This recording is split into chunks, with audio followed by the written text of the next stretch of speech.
உலக மக்கள் அனைவருக்கும் வாழ்க ஐஸ்வர்யம், வாழ்க ஆனந்தம், வாழ்க ஆரோக்கியம். இது அனைத்துமே ஒவ்வொரு உடல் உள்ளத்திலும் பதிந்து இருக்குதுங்க. இதை எப்படி நாம் வெளிப்படுத்துவது? இப்பொழுது கருடனை நாம் பார்க்க வேண்டும். அதை விட நாம் கருடனாக மாறினால் எப்படி இருக்கும்? அதுதாங்க விஷயம். இப்போ நம்ம ஆத்மா தெய்வத்தை ஏற்றி இதன் மூலம் கருடனை நாம் காண போகிறோம். கருடனை பார்ப்பது எப்படி?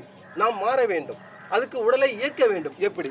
முதல்ல அவங்க பாருங்கள், 2 காலையும் செய்யணும். ஒரு காலை மட்டும் செஞ்சு நிறைவுபடுத்துகிறேன்.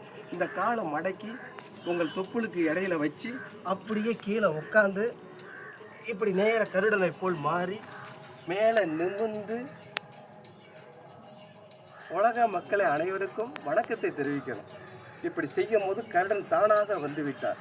எங்கெங்க கருடன் வாயில பாம்பை காணோம் அப்படின்னு நினைப்பீங்க. பாம்பை இப்போ பாருங்க. உங்கள் அனைவரையும் இந்த நேரத்தில் வணங்கி சப்ஸ்கிரைப் செய்ய மறந்துடாதீங்க. பெல் பட்டன் அமைக்க மறந்துடாதீங்க. வாழ்த்துங்கள் வரலிக்கிறோம். எல்லாரும் ஆரோக்கியமாக வாழுங்க என்று சொல்லி உங்கள் அனைவரிலிருந்து விடைபெறுகிறேன். நன்றி, வணக்கம்.